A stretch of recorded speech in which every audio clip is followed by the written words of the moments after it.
사실 오늘 말씀은요, 만만치 않아요. 그냥 쉽게 넘어갈 것 같지만 상당히 어려운 본문이에요.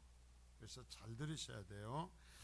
자, 문맥을 한번 먼저 살펴봅니다. 예수님께서 회당장 야이로의 집에서 이미 죽어버렸던 그의 12살 난 외동딸을 살려주신 후에 그 집에서 떠나 다른 곳으로 가실 때 이 일이 있었습니다. 그 집을 나와서 다른 곳으로 가시는데 두 맹인이 예수님을 따라오면서 예수님을 향하여서 구약의 메시아로 기록되어 있는 분, 하나님께서 약속하신 메시아, 즉 다윗의 자손이시니 우리들의 눈을 당신은 뜨게 해주실 수 있습니다. 우리의 눈을 뜨게 해주세요 라고 요청하고 있는 본문입니다. 근데 자, 이 본문은 오직 마태복음에만 기록이 돼요.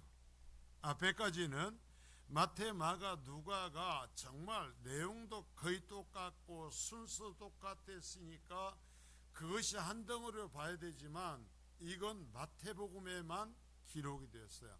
먼저 이제 그런 의미를 파악을 하고 넘어가야 되는데요. 자, 27절 말씀을 보겠습니다. 시작.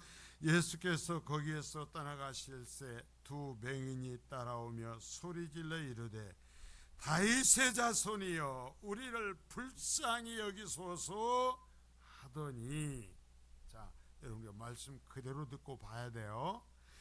마태복음에만 나타나는 다윗의 자손 예수라는 호칭이에요. 자, 다른 복음에는 다윗의 자손 예수라는 호칭을 쓰질 않아요. 마태복음에 나타나요. 그러면 왜? 자, 이 사건 오직 마태복음만 기록되어 있다고 했는데 그 기록을 하는 모든 것이 철저하게 유대적이에요. 이스라엘 전통적인 관점이에요. 마태복음이 유대인들을 위하여서 첫째 유대인들을 대상으로 기록이 되었고 유대인들은 구약에 아주 해박한 지식을 갖고 있었기에 여기에 이 마태복음에 다윗의 자손이라는 용어를 예수님을 부르는 호칭으로 사용한다라는 거예요. 자, 이방인들에게는 다윗의 자손이라고 예수님을 표현하면 그 말의 의미가 뭔지를 몰라요. 그런데 이스라엘 백성들은 구약 성경을 계속 배웠기 때문에 다윗의 자손 하면 그 말이 곧 하나님께서 이 땅에 보내심하고 약속하신 메시아라는 것을 금방 알아냅니다. 그래서 여기서 그 표현을 사용해요. 자, 마태복음에 다른 곳에 다윗의 자손 예수라는 말이 몇 번 더 사용이 되는데요. 이 본문하고 아주 유사한 사건이 20장 30절에서 34절에 나타나요. 여리고의 두 맹인이 예수님을 따라오면서 다윗의 자손이여 라고 불러요. 여기하고 아주 비슷하죠. 자, 그러면서 똑같이 맹인들의 이야기예요. 뒤에서도 얘기를 하겠지만 희한하게 마태복음에서는 맹인들의 이야기를 많이 얘기해요. 그러면 이것이 무슨 영적인 의미가 있는지도 오늘 우리가 분명히 듣고 배워야 돼요. 자, 20장 30절에서 34절까지 말씀 한번 보겠어요. 시작.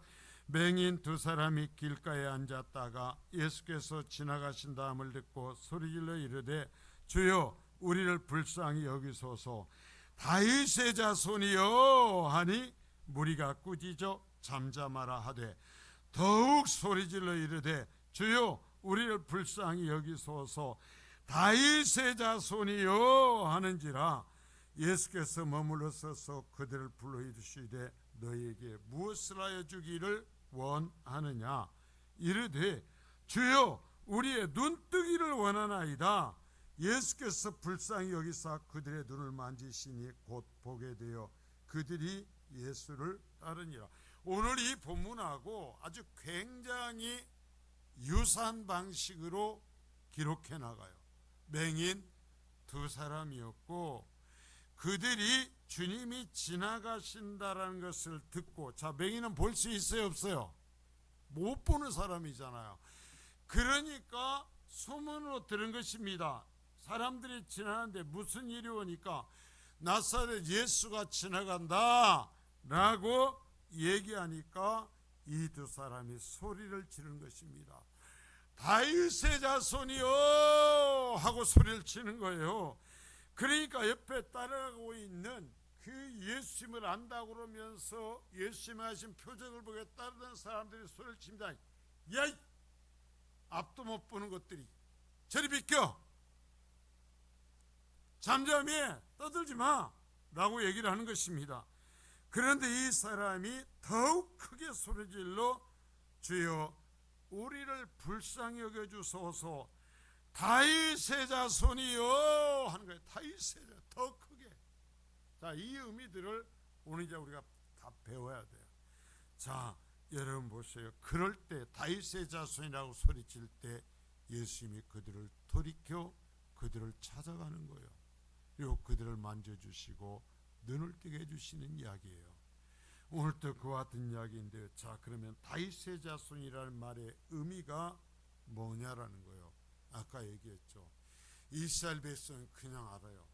구약 성경에서 다윗의 자손이 올 거다 하는 그 이야기를 들었기 때문에 다윗의 자손이면 하나님께서 약속하신 메시아라는 의미임을 알아요.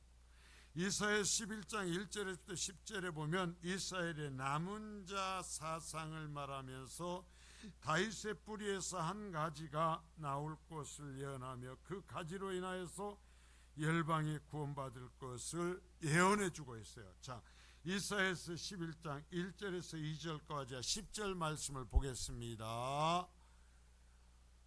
자, 시작. 이새의 줄기에서 한 싹이 나며 그 뿌리에서 한 가지가 나서 결실할 것이요 그의 위에 여호와의 영 곧 지혜의 영과 총명의 영이요 모략과 재능의 영이요 지식과 여호와를 경외하는 영이 강림하시리니 그날에 이새 뿌리에서 한 싹이 나서 만민의 기치로 설 것이요 열방이 그에게로 돌아오리니 그가 거한 곳이 영화로우리라. 오늘 이것을 다 설명할 수 있는 시간은 지금 없고, 이게 무슨 얘기냐면은, 자, 이새의 줄기, 이새는 다윗을 얘기해요. 다윗의 이름이에요. 다윗. 이새 다윗의 집안에서 한 가지 한 자손이 난다라는 거예요. 한 자손이 나는데 그 태어난 다윗의 자손 가운데 태어난 그 한 사람이 온 세상을 구원하는 분이 될 거다. 하나님께서 보내신 메시아가 될 거다 라는 이야기를 여기에 예언해 놨어요. 그래서 이스라엘 백성들은 항상 자손들에게 이것을 가르쳤어요. 다윗의 가문에서 다윗의 혈통을 통해서 하나님께 때가 된 메시아를 보내주실 것이다. 그러면 우리나라가 다시 다윗의 시대처럼 회복이 될 것이다 라고 항상 가르쳤어요. 그러니까 이 구절은 이스라엘 백성에는 가슴이 벅찬 꿈이었고 약속이었어요. 이들은 이 말을 소망으로 삼아서 언젠가 다윗의 자손으로 오실 메시아가 자신들을 구원해 주실 것이라 굳게 믿었어요. 자, 이 말의 의미를 심지어 앞을 보지 못해서 제대로 배우지 못했을 이 사람들까지도 알고 있었어요. 지금도 앞을 보지 못하는 사람들은 우리와 같은 사람들처럼 배움의 기회를 갖기가 어렵고 정보를 접하기가 어렵습니다. 그런데 2000년 전에는 말할 것이 없었죠. 그러니까 맹인이 소리치니까 앞도 보지 못하는 것들 어디서 시끄러워 저리 비켜 하는 꾸중을 하는 것이 당연한 것처럼 여겨졌었는데, 그러한 맹인들조차도 성경을 제대로 배우지 못했을 그들도 다윗의 자손이 오면 자신들처럼 보지 못하는 그러한 자들에게 하나님의 은혜가 임하게 될 것이라는 것을 들어서 알고 있었다라는 얘기예요. 자, 그러면서 이제 보면 예수님께서 다윗의 자손인가 여부를 두고 여기에 성경에서 마태복음에서 계속 싸웁니다. 예수가 다윗의 자손이냐 아니냐 하는 이 문제를 놓고 계속 다퉈나가는 것을 마태복음에서는 보여줘. 이것은 아주 영적인 두 갈래를 대조하면서 보여주는 건데요. 자, 마태복음 12장 22절서부터 24절입니다. 자, 시작. 그때 귀신 들려 눈 멀고 말 못하는 사람을 데리고 왔거늘 예수께서 고쳐 주심에 그 말 못하는 사람이 말하며 보게 된지라. 무리가 다 놀라 이르되 이는 다윗의 자손이 아니냐 하니 바리새인들은 듣고 이르되 이가 귀신의 왕 바알세불을 힘입지 않고는 귀신을 쫓아내지 못하느니라 하거늘. 자, 여기도 보면 눈 멀고 말 못하는 사람, 자, 또 맹인의 이야기가 또 나오죠. 참, 마태복음에서는 그래서 이 예수님의 본질적인 얘기를 할 때 계속 반복적으로 앞을 보지 못하는 사람을 등장을 시켜요. 그러면서 예수님이 누구신가를 가르쳐요. 자, 여러분 보십시오. 눈 멀고 말 못하는 사람을 데리고 오니까 예수님이 고쳐주시자 말 못하는 사람이 말하며 보게 됐습니다. 그러니까 무리들이 놀라면서 얘기합니다. 그러면 이 사람이 다윗의 자손이야? 그러면 이 사람이 하나님께 보내신 메시아인가? 라고 하니까, 자, 바리새인들이 성경을 연구하고 성경을 가르치는 성경에 능통한 이 사람들이 얘기합니다. 이 미련둥이야, 이 바보 같은 놈들아, 저 촌뜨기 나사렛 예수가 귀신을 쫓아내는 것은 귀신의 왕 바알세불 곧 사탄의 능력을 받아서 쫓아내는 거야 라고 얘기하며 예수님이 메시아냐 아니냐를 놓고 이 마태복음에서는 예수님이 십자가에 죽임을 당하실 때까지 계속 다투고 있다 하는 것을 보여주셔요. 그래서 예수님이 메시아이신 것을 인정치 않아서 예수님을 죽여버리기까지 하게 되는 거죠. 자, 예수님께서 귀신 들려 눈 멀고 봉어린 자를 고쳐주시자 무리가 대번에 또 다른 구약의 말씀인 이사야 61장에 기록된 메시아에 대한 말씀을 갖고서 예수께서 메시아인가 아닌가 하는 것을 놓고 싸워요. 자, 이사야서 61장 1절에서 2절입니다. 자, 시작. 주 여호와의 영이 내게 내리셨으니 이는 여호와께서 내게 기름을 부으사 가난한 자에게 아름다운 소식을 전하게 하려 하심이라. 나를 보내사 마음이 상한 자를 고치며 포로된 자에게 자유를, 갇힌 자에게 노임을 선포하며 여호와의 은혜와 우리 하나님의 보복의 날을 선포하여 모든 슬픈 자를 위로하되. 자, 여기 보면 여기에서 이사야 선지자가 여호와의 영이 이 메시아에게 임하여서, 그래서 이 메시아가 이처럼 가난한 자에게 아름다운 소식을 전하게 하고 마음이 상한 자를 고치며 포로된 자에게 자유를, 갇힌 자에게 노임을 선포할 것이다. 그러면서 하나님의 보복의 날을 선포하며 모든 슬픈 자를 위로할 것이다라고 예언해 놨는데, 자, 다윗의 자손이라는 말은 곧 메시아라는 것을 구약성경에서 명확히 해놨고, 예수님의 권능을 보고 무리들은 자연스럽게 예수께서 다윗의 자손 곧 메시아인가? 아니 어떻게 사람이 하나님께서 보내신 메시아가 아니라면 죽은 자를 살릴 수 있고, 귀신을 내쫓을 수 있고, 병을 고칠 수 있고, 풍랑을 잔잔케 할 수 있는가? 지금까지 이 마태복음에서 표적으로 보여주신 그것들을 생각하면서 계속 얘기하는 것입니다.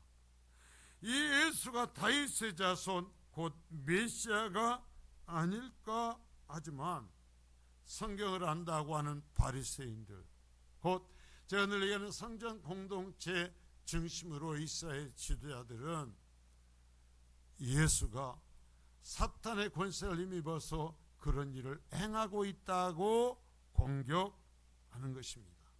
자, 믿지 않는 사람들은요, 하늘의 영광을 내려서 앞에 펴줘도 안 믿는 거예요. 믿지 않는 사람들은요, 하나님이 인간에 대해 오셔서 말씀하셔도 안 믿는 거예요. 믿지 않는 사람들은요, 하나님의 말씀을 그대로 풀어서 보여줘도 안 믿는 거예요. 예수님이 직접 오셔서 말씀하셔도 안 믿는 거예요. 표적을 보여줘도 안 믿는 거예요. 여러분, 믿을 수 있는 눈과 귀가 있어야 될 줄 믿습니다. 그것을 위해서 기도해야 돼요. 자, 본문에 이제 두 맹인의 고백을 다시 봅니다. 그런데요, 이 맹인들은 예수님을 다윗의 자손 곧 하나님께서 우리 조상들에게 약속하신 메시아라고 고백합니다. 자, 당신은 예수님이 당신은 다윗의 자손 곧 하나님께서 약속하신 대로 보내신 메시아입니다 라고 고백해요. 자, 제가 마태복음에서 계속 예수님을 다윗의 자손이라는 말로서 메시아라고 표현한다고 그랬어요. 그러면 여러분, 마태복음이 어떻게 시작을 해요? 처음에 1장 1절 어떻게 시작해요? 여러분 기억하십니까? 자, 마태복음 1장 1절 보여주세요. 자, 시작. 아브라함과 다윗의 자손 예수 그리스도의 계보라. 자, 하나님께서 마태를 통해서 이 마태복음을 기록하면서 처음에 그냥 딱 시작하고 들어간 게 뭐냐면, 지금부터 아브라함의 자손이고 다윗의 자손인 예수 그리스도의 이야기를 하겠다라고 형해를 딱 못 박아놓고 시작했어요. 하나님께서 마태복음을 기록하면서 지금부터 내가 여기에 기록하는 이야기는 구약에 예언한 내가 말해준 대로 이 땅에 정한 때가 되어서 온 다윗의 자손에 대한 이야기를 시작한다 라고 마태복음 1장 1절에 해놓고 시작했단 말이에요. 그래서 그 예수가 오셔서 표적을 이처럼 보여줘도 안 믿어. 자, 따라서 합니다. 안 믿기로 작정하면 안 믿는다. 예. 내가 몰라서 믿게 해달라고 구하면 믿을 수 있도록 허락하시지만, 내가 안 믿고 안 듣기로 작정하면 안 믿어요. 그러면 하나님도 놔둬버려요. 아무리 하나님 말씀을 듣는다고 하지만 내가 안 믿기로 작정하면 안 믿어져요. 자, 우리에게 요구하시는 예수 그리스도에 대한 내 고백의 이야기라. 자, 다른 사람의 고백이 아니에요. 2000년에 두 맹인이 그처럼 고백했대. 그 소리 백날해야 그것이 나의 믿음이 되지 않아요. 내 고백이 되지 않아요. 이런 이야기를 지금 하나님께서 기록하셔서 오늘 또 우리에게 들려주신 이유는, 이 나사렛 예수 시골 촌뜨기를 하나님께서 나를 구원기 위해서 보내신 메시아로 고백하고 믿으라는 얘기예요. 이 이야기를 우리가 바로 드려야 될 줄 믿습니다. 이 말씀을 통해서 하나님은 다시 우리의 신앙 고백을 지금 점검하시는 거예요. 자, 하나님 이렇게 말씀할지 못해요. 너희의 예수에 대한 고백은 뭐냐? 이 복음서의 시작을 하면서 외친 것과 같이 예수를 너를 구원하기 위하여 하나님께서 보내신 메시아로 믿느냐? 아니냐? 말해보라. 이 예수를 너의 메시아로 믿느냐 아니냐, 그 얘기 하자라는 거예요. 옛날에 2000년 전에 어떤 사람이 있었어. 그런데 말이야, 그 사람이 성경대로 왔는데 나사렛에서 살고 이제는 그래서 3년 동안 복음을 전한다고 했는데 어떤 사람은 믿고 어떤 사람은 안 믿었어. 그래서 안 믿는 사람이 죽여버렸어.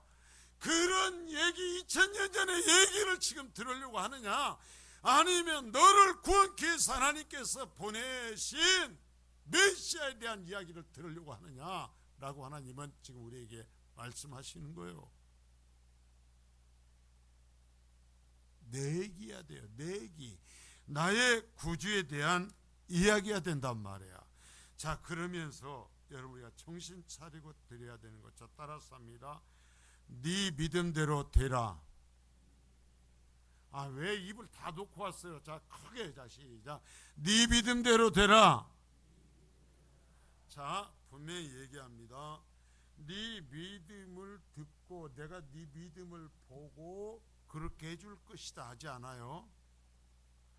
네 믿음대로 된다 그래요. 네 믿음대로 된다 그래요. 앞에 지금 계속 우리가 보면서 마태복음을 해오면서 보면 하나님께서 말씀하기에 네 믿음대로 된다, 이게 네 고백대로 된다라는 거예요.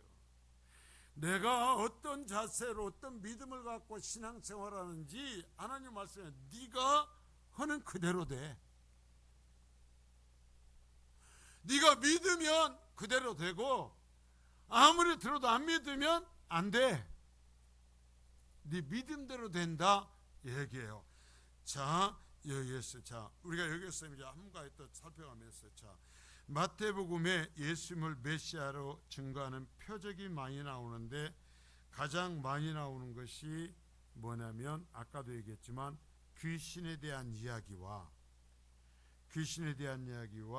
맹인에 대한 이야기, 앞을 보지 못하는 사람의 이 표적. 자, 예수님께서 많은 병자들을 고쳤을 거예요. 죽은 자도 살리셨고 이 성경에 있는 사람들 외에도 많은 사람들의 긍휼을 베푸셨을 거예요. 그런데 이 마태복음을 기록해 나가면서는 마태를 통해서 하나님께서 마태복음에서 하고자 하는 이야기에 필요한 것들을 기록해 하셨어요. 그런데 앞을 보지 못하는 사람들과 관련된 이야기를 마태복음에서는 많이 사용하고 있다 이게. 자, 아까 얘기했죠. 자, 마태복음은 이방인을 1차적으로 위한 거라고 그랬어요? 이스라엘 백성들을 위한 거라고 그랬어요? 처음에 딱 얘기가 왔는데, 자, 마태복음은 1차적으로 이스라엘 백성들에게 들려주기 위한 것이었어요? 이방인에게 들려주기 위한 것이었어요? 너희들은 수업 시간에 뭐하냐? 학교에서 그렇게 대답하느냐?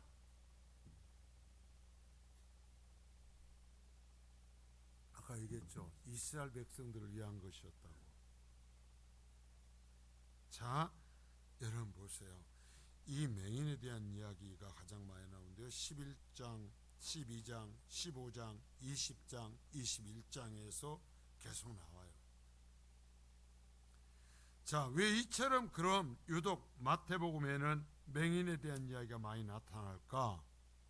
자, 이걸 분명히 알고 가야 돼요.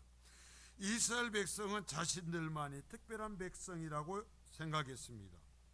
하나님의 율법을 갖고 있었고 아브라함을 통해 주셨던 언약이 있었고 하나님의 백성의 표시인 할례를 몸에 갖고 살아가는 백성이었어요. 그래서 자신들을 제외한 이방 백성들을 지옥에 뗄감 정도로 생각했어요.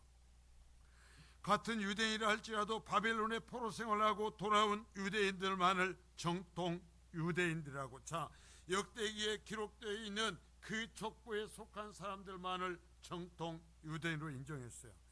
그래서 613개조의 조항을 만들어서 율법을 지키기 위한 눈물겨운 노력을 기울였습니다. 그런 이유로 자신들만 하나님의 말씀이 있고 하나님의 언약이 있고 하나님의 선택을 받았다고 여기면서, 자, 잘 들으세요. 자신들은 영적으로 눈을 뜬 사람들이고 다른 사람들은 영적으로 소경이라고 여겼어요. 앞을 보지 못한다. 하나님의 말씀을 이해하지도 못하고 보지도 못하는 작자들이라게 됐어요. 자, 그러나 이들은 약속대로 그토록 기다리던 메시아가 오셨음에도 알아보지를 못해. 자, 자신들은 보고 다른 백성들은 소경이라고 여겼는데 막상 예수님이 오시자, 메시아가 오시자 알아보지 못한 건 이스라엘 백성들이었어요. 자신들만 눈을 떴고 다른 백성들은 영적인 맹인으로 알았는데, 여러분, 사실은 누가 소경이었어요? 이스라엘 백성들이 소경이에요. 자, 잘 들으셔요. 하나님을 말하면서도 하나님을 몰랐어요.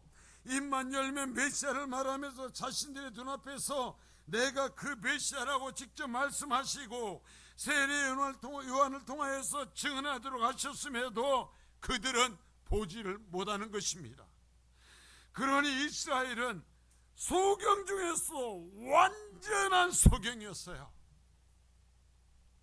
그러한 이스라엘의 영적인 상태를 육체적으로 맹인인 사람들의 이야기를 통해서 영적인 맹인의 이야기를 하는 거예요.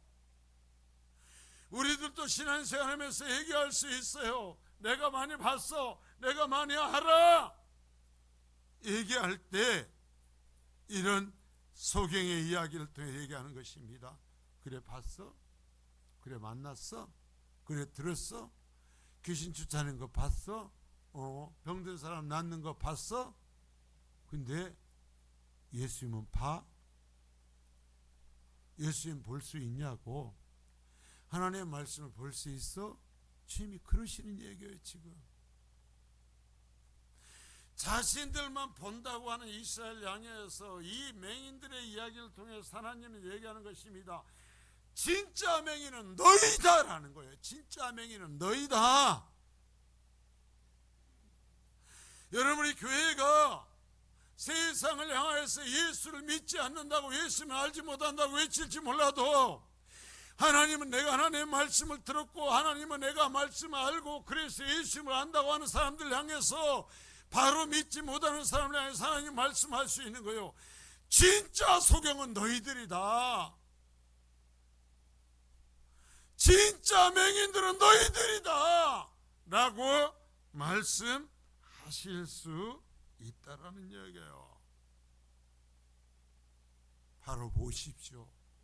바로 보셔야 됩니다. 바로 알아야 됩니다. 지식적으로 보고 문자적으로 본다고 어떤 사건을 봤다고 해서 예수님을 볼 수 있는 게 아니에요. 하나님께서 이루시는 구원을 볼 수 있는 게 아니에요. 영적인 안목이 열려야죠. 성령의 은혜가 내게 있어야죠. 자, 그러나 자 반대로요. 육체적으로는 맹인이었으나 영적으로는 보는 이 두 사람의 이야기를 이제 본문에서 얘기하는 거예요. 자 봅시다. 9장 28절부터 29절입니다. 28절 29절 시작.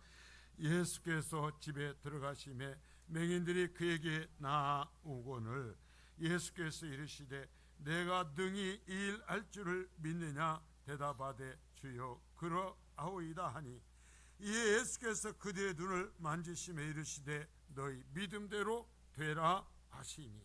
자 여러분, 이 예수님을 지금 많은 무리가 따라옵니다. 우리가 지금 성경에 보지만 엄청나게 많은 무리가 예수님이 떠밀려서 들려서 갈 정도로 사람들이 따라오고 있습니다.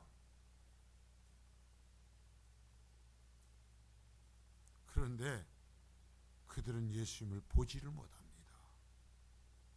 그 많은 사람들 중에서 예수님을 메시아로 본 사람들은 이 두 소경밖에 없었어요. 이 두 맹인밖에 없었어요. 이들은 육체적으로는 맹인이었지만 영적으로는 메시아를 알아보았습니다. 그리고는 자신들을 고쳐줄 수 있는 능력, 이 세상을 창조하신 그분인 것을 인정하고 고백합니다. 왜 예수 믿어요? 예수 누구요? 그냥 습관대로 교회 다녀요? 여러분, 내가 병 고쳐졌으니까 예수 믿어요? 그러면 병들어 죽는 사람은 다 지옥 가라고? 그런 소리 말아요. 예수 믿어, 제가 얘기잖아요. 교통사고가 나요. 예수 믿어도 암에 걸려요. 여러분, 그런 것으로 함부로 얘기하지 말아요. 예수 믿어도요, 잠자다가 깨어나지 못하고 죽을 수도 있어요. 예수 믿는 집의 아이들도요, 우리가 원치 않는 일을 겪을 수 있어요. 그러나 참으로 예수를 나의 구주로 믿느냐라는 것이 중요한 거예요. 소경이니까 하나님을 모르고 예수 모른다고요? 아니요. 다 본다고 하는 그들이 소경이었고, 이 두 사람만 영적인 눈이 떠서 하나님께서 보내신 메시아를 보고 있어요.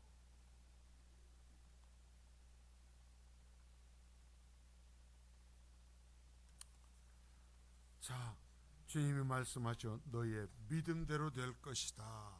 자, 내가 능히 일할 줄을 믿느냐? 라고 물으시죠. 소경인 너희의 눈이 내게로 오면 나의 능력으로 너희 보게 될 것을 믿느냐? 하나님의 메시아이신 하나님, 이 세상을 말씀으로 창조한 내가 지금까지 앞을 보지 못하고 살아온 너희들의 눈을 뜨게 할 것으로 믿느냐? 라고 물으시는 거예요. 그 소경들이 얘기합니다. 주여, 그렇습니다.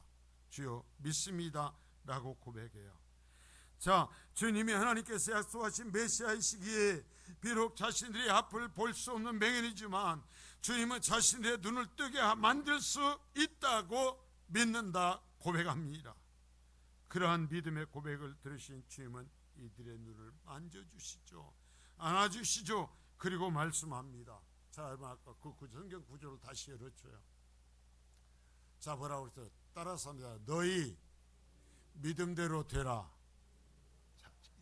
성경대로 믿어요. 딴소리 하면 안 돼요. 이상한 소리 하면서 뭐 내가 기도하면 하나님을 움직여서 내 뜻대로 할 수 있다고 그런 소리 함부로 하지 말아요. 자, 다시 보고 얘기합니다. 너희 믿음대로 되라. 자, 눈을 뜨라는 명령을 내린 것이 아닙니다. 너희의 눈이 떠져라고 명령을 내리신 것이 아니고요, 네가 믿었다면 눈을 뜰 것이고 믿지 않았다면 눈을 뜨지 못할 거라는 거예요. 자, 너희 믿음대로 된다라는 것은 너희가 지금 내게 와서 눈을 뜨게 해주세요라고 말을 하고 그렇게 믿는다고 하지만, 너희가 진심으로 내가 너희의 눈을 뜨게 할 수 있는 메시아로 믿는다면 너희 눈이 떠질 것이고, 너희가 진실로 믿지 않았다면 네 눈이 안 떠질 거라는 거예요.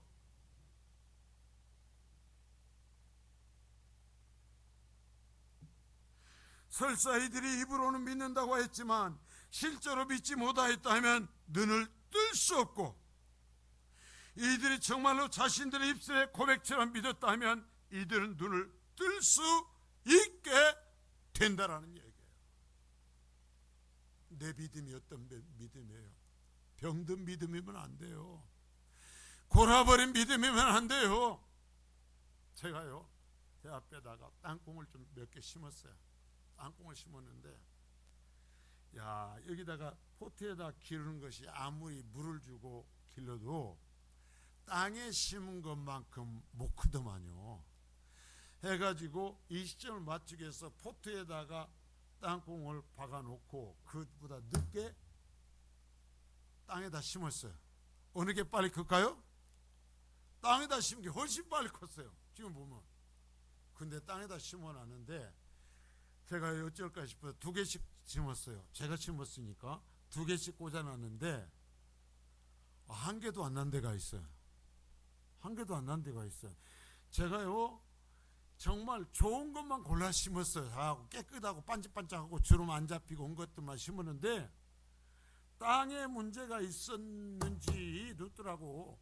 어쨌는지 알 수 없지만 안 나와서 보니까 골아버렸어.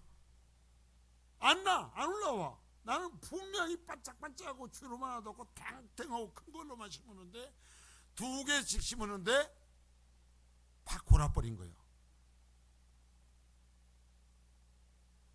자, 여러분, 겉으로 그렇다고 고백을 하고 주여 믿습니다 해도 하나님이 말씀하시는 거예요. 그래 믿는다고 네가 믿으면 그대로 되고, 입술로 믿는다고 하지만 진정으로 믿지 않으면 안 돼. 여러분, 내 믿음이 썩었어요? 안 썩었어요? 내 믿음이 바른 믿음이어야 될 줄 믿습니다. 생명이 들어있어야 돼요. 생명이 들어있어야 돼. 지금도 주님은 말씀하셔요. 너의 믿음대로 된다. 너의 믿음대로 된다. 자, 여러분, 우리는 그 믿음의 분량만큼 누려요. 아무리 믿음이 있지 않다고 해서 하나님을 누릴 수 있어요? 여러분, 아무리 어쩐다고 성품이 좋다고 그래서 하나님을 많이 누려요? 아니요. 소가지가 먹 같아도 조병아기처럼 설사 그럴지라도 여러분 믿는 만큼 누려요. 믿는 만큼 누려요. 자, 믿음의 분량이 크면 많이 누리고 그 믿음의 분량이 적다면 그 분량만큼밖에 누리지 못해요. 자, 바꿔 얘기합니다.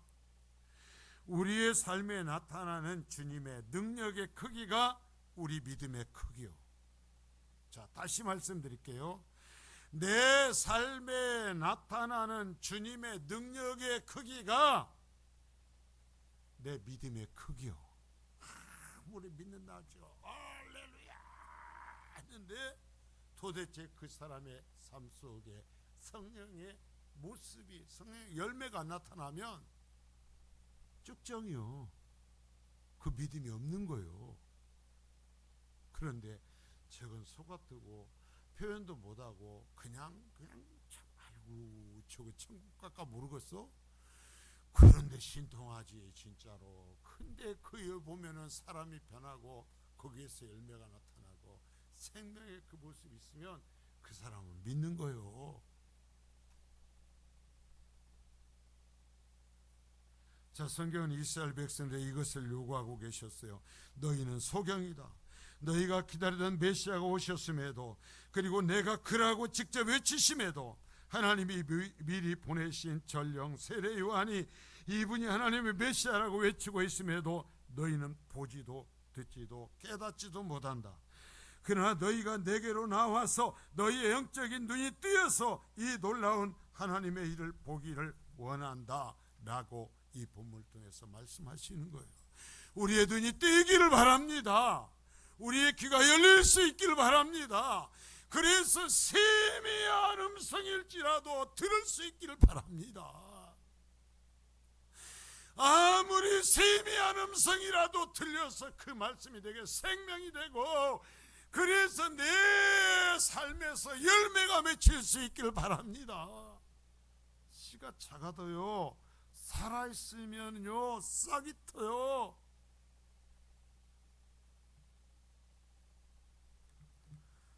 자, 이 여기서 말은 스스로가 하나님의 백성이라고 하지만 실제는 얼마나 상관이 없는 존재가 되어버렸는지를 말씀하시는 거죠.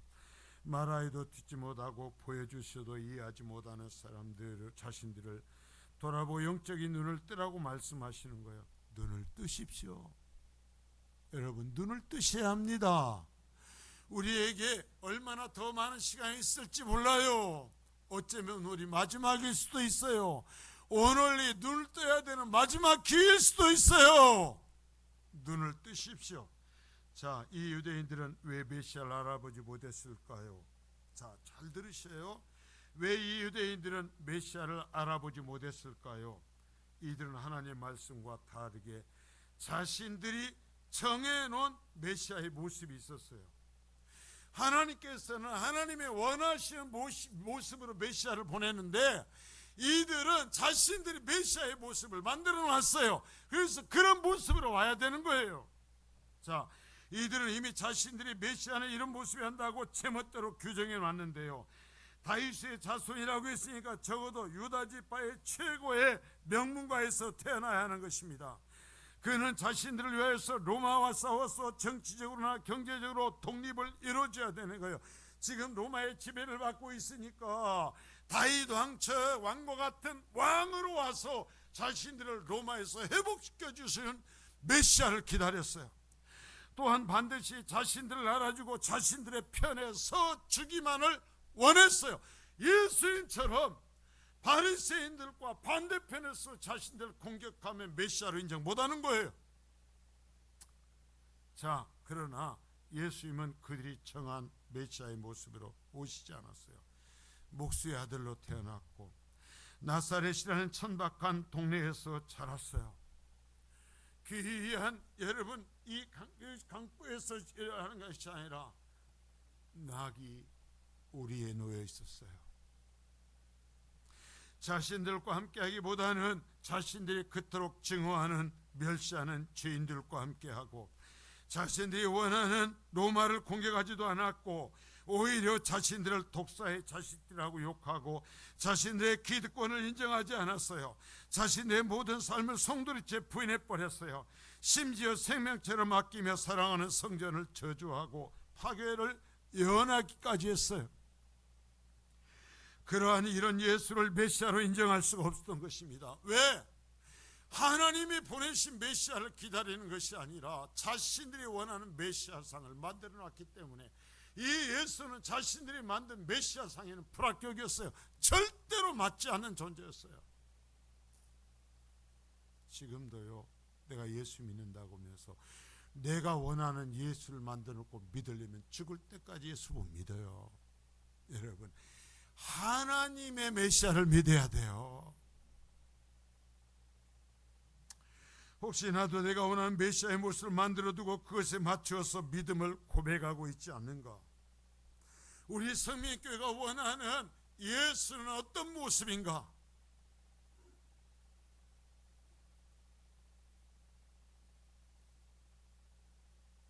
자, 예수님께서요 오병이어의 기적을 일으켜 줄 때 온 세상이 억지로 임금 삼으려고 했어요.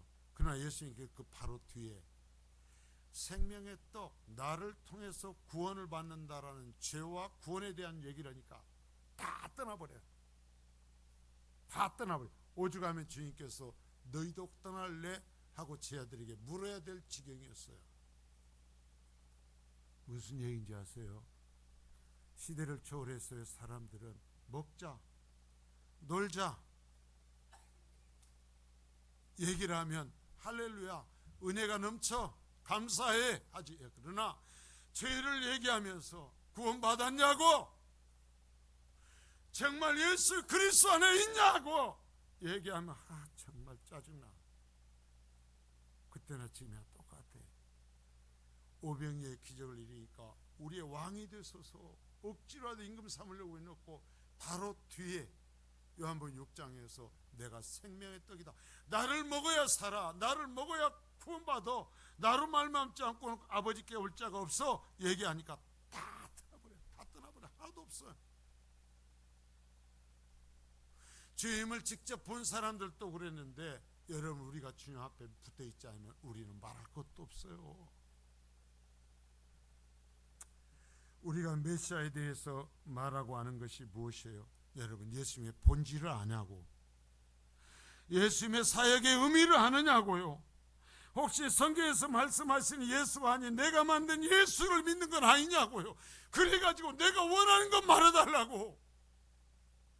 힘든 건 얘기하지 말고, 십자가 얘기하지 말고, 죄 얘기하지 말고, 우리 파티하고 우리 앞 놀러가고 우리 재미있는 얘기하자고 하지 않냐고.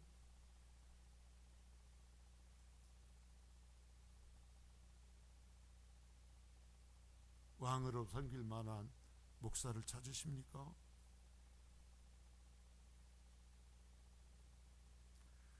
자, 뒤를 따르면서도 그 앞에 나가지 않는 백성들의 모습을 보이죠. 구약에 예언된 메시아에 대한 지식이 충분한 이스라엘이죠.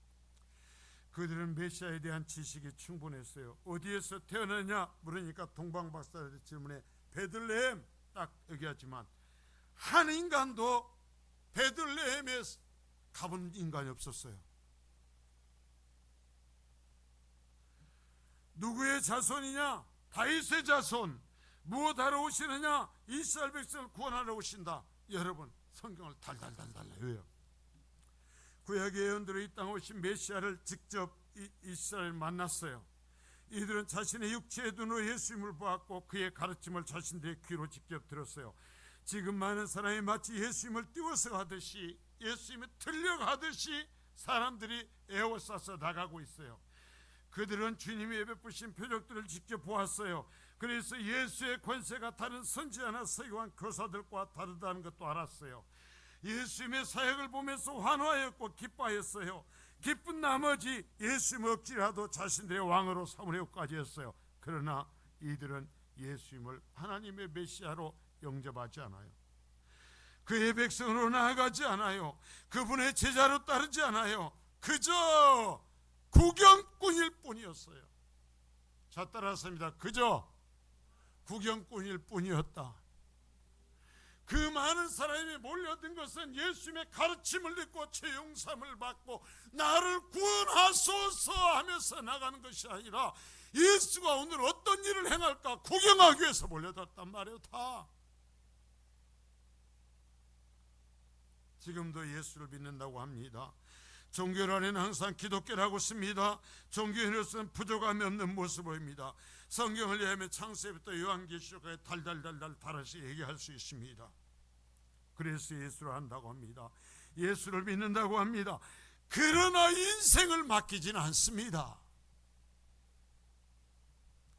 주님의 가르침이 삶과 아무 상관이 없습니다. 예수로 인한, 그렇게 오랫동안 예수를 만나고 예수에 들었어도 예수로 인한 변화가 없어요. 예수 때문에 손해를 보지 않아요. 더욱 십자가를 기반으로 하는 죄 이야기를 하면 눈을 그며 고개를 돌리죠. 비웃으며 조롱합니다. 나는 예수님을 어떻게 믿습니까? 여러분, 예수님을 만나실 수 있길 바랍니다. 내가 만든 예수는 성경의 예수가 아니에요. 성경의 예수를 믿어야 되는 거예요. 자, 한번 따라합니다. 예수는 구경거리가 아니다. 자, 정말 이 또한 좀 어려운, 중요한 얘기를 가요. 30절에 31절입니다. 자, 시작. 그 눈들이 밝아진지라 예수께서 엄히 경고하시되 삼가 아무에게도 알리지 말라 하셨으나 그들이 나가서 예수의 소문을 그 온 땅에 퍼뜨리니라.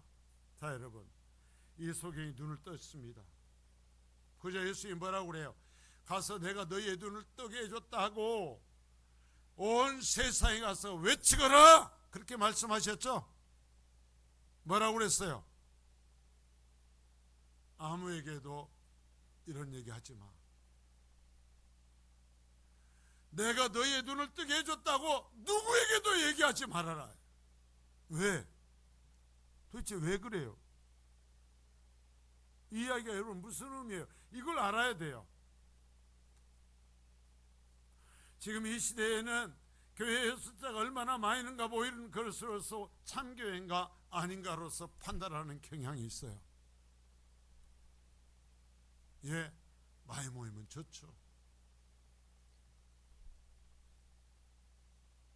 자, 보세요. 두 병인에게 내가 너희의 눈을 뜨게 했다는 것을 아무에게도 말하지 말라는 거예요. 정말 이해하기 어려운 명령이죠. 예수님은 주님께서 그들의 눈을 뜨게 했다고 해서 아무에게도 말하지 말라고 아주 엄히 경계하시고 그렇게 명령하신 이유가 뭐예요? 여러분, 이 말씀을 통해서 우리는 이때 말씀하시는 장면을 그려보고 예수님의 표정을 볼 수 있어야 되고 예수님의 감정을 들여다볼 수 있어야 돼. 이 말씀을 통해서. 여러분 보세요. 아무에게도 말하지 마라고 할 때 예수님의 표정은 어떤 표정일까요? 예수님의 감정은 어떤 감정일까요? 그걸 읽을 수 있어야 돼요. 그래야 성경을 읽었다고 할 수 있는 거예요. 자, 실로 엄청난 사람들이 예수님이 행하시는 표적 때문에 보고 볼 일이 들었어요. 귀신을 쫓아내고 병을 고치고 자연을, 이 모든 것을 정말 제어하는 그 모습을 보고 놀란 사람들이 오늘은 뭘 볼까? 그런 마음으로 몰려들었어요. 예수님이 그 표적을 행하신 것은 구경거리를 제공하시기 위한 것이 아니었어요. 내가 구약에 약속된 메시아라는 것을 하나님의 능력을 보여줌으로써 알리시기 위한 것이었지 구경거리, 눈요깃거리를 제공하기 위한 것이 아니었어요. 그러나 그 무리는 그것에는 관심이 없었어요. 오직 눈여깃거리에만 관심이 있는 것입니다. 자신들의 주님으로서가 아니라 다른 사람들의 주님으로서만 구경하는 거예요. 주님이 보실 때 이제 그처럼 구경하기 위해서 나오는 구경꾼들은 이것만으로도 충분했어요. 아니, 이들마저도 모두 사라졌으면 좋겠어요. 이 엄청나게 몰려드는 이 무리, 구경을 하기 위해서 몰려드는 이 무리, 그 죄에게도 관심도 없는 이 무리들이 예수님을 싫었어요. 그들을 보고 싶지 않았어요. 그들이 예수님이 떠났으면 좋겠어요. 이 표정을 여러분이 읽을 수 있어야 되는 거예요. 그래야 예수 믿을 수 있어요. 그러니까 다시 소경의 눈을 뜨게 했다는 소문은, 이 소문이 퍼지면 믿음의 사람이 아니라 구경꾼만 더 몰려들 것이 뻔한 것입니다. 주님은 이제 그 구경꾼들의 넌더리가 나시는 것입니다. 그래서 더는 구경꾼들을 모으지 말라고, 더 이상 너희는 믿어서 너희의 눈이 떠졌으니까 그것이면 됐다라는 거예요. 그래서 나를 메시아로 영접하라는 거예요. 내가 너희를 눈을 뜨게 했다라는 것을 세상 사람들에 말하지 말라는 거예요. 그래봤자 그들은 구경꾼으로만 올 뿐이니까 그 숫자 이제 더하지 말라는 거예요. 더 이상 못 모이게 하라는 거예요. 이것이 주님의 탄식이에요. 이것은 주님의 아픔의 소리예요. 이것은 십자가에 의해서 고통을 견디지 못하시고 꿈틀거리던 고통만큼이나 주님에게는 크나큰 고통이었어요.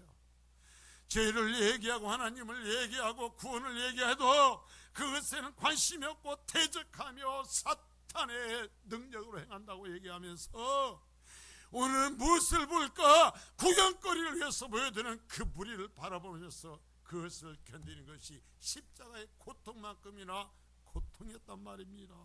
그래서 주의 말씀한 게 더 이상 무리들 모으지 마라. 너희만 믿으면 됐다라는 거예요. 너희만 그 믿음 안에 있으면 된다라는 거예요. 지금도 예수님은 구경꾼을 만들지도 모으지도 말라고 하셔요. 이 시대에도 이런 구경꾼들이 없을까요? 이제 표적이나 알려지는 것을 그만하고 하시는 예수의 말씀은 필요가 없는 세대를 과연 우리는 살아가고 있을까요? 지금도 예수를 육체의 건강을 원하면서 믿는다면, 지금도 선한 사람을 살아가기 위해서 예수를 믿는다면, 지금도 이 땅에서 다른 사람보다 더 복을 받기 위해서 예수를 믿는다면, 죄 이야기에 분노하고 오직 복만을 이야기한다면 주님을 다시 한번 고통으로 몰아넣는 거예요. 그런 사람들의 주님 말씀하시는 거 필요 없어. 이제 넌덜머리가 난다. 내게서 떠나라. 난 너희와 상관없다 말씀하시는 거예요. 주님이 이렇게 말씀할지도 몰라요. 그들에게 나에 대해서 말하지 말아라. 그들이 내게 나오지 못하게 해라. 그들이 구경꾼의 심정으로 내게 나오는 것은 나를 괴롭게 하는 것일 뿐이다. 나를 다시 십자가에 못 박는 것이다. 이제 그들이 넌더리가 난다. 그런 소문 따위는 필요 없다. 다만 내가 죄인을 위하여 십자가에서 대속의 죽임을 당하였으며 그것을 믿는 자를 구원하기 원한다라는 그것만을 외쳐라. 그것만을 다시 외쳐다오. 주님은 이 시간에도 우리에게 당부하시는 거예요. 이제는 십자가에서 나를 위해 죽임당하신 예수를 만나고 믿고 그런 메시아를 전해야 될 줄 믿습니다. 무리 숫자 더하지 마. 넌덜머리가 난다. 지금 모여든 이들로서도 내가 넌덜머리가 난다. 나를 메시아로 믿는 사람 하나가 중요하다. 나는 그를 찾는다. 나는 그를 위해서 왔다. 주님 말씀해요. 우리가 그러면 이 시간에 주님 앞에 대답해야 될 거 뭐예요? 구경하기 위해서 왔어요. 이 세상에서 평안을 위해서 왔어요. 이 세상의 성공을 위해서 왔어요. 이 세상의 재미를 위해서 왔어가 아니라 내 해결할 수 없는 죄 때문에 왔어요. 나를 구원해 주시었기에 하나님께 영광 돌리기 위해서 왔어요. 나의 구주시오. 주님은 우리의 모양이 보잘것없고 비록 세상 사람들이 볼 때 소경처럼 보일지라도, 비록 세상 사람들이 볼 때 무시하기 좋은 그러한 모습일지라도 주님 말씀하실 거예요. 네 믿음대로 됐다.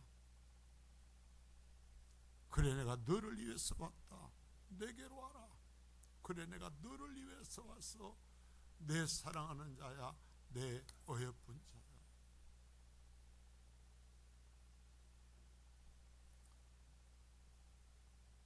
영적인 소경되지 마시고 영적으로 주님을 보시고 믿는 참 그리스도인 되시기를 축복합니다. 그러하신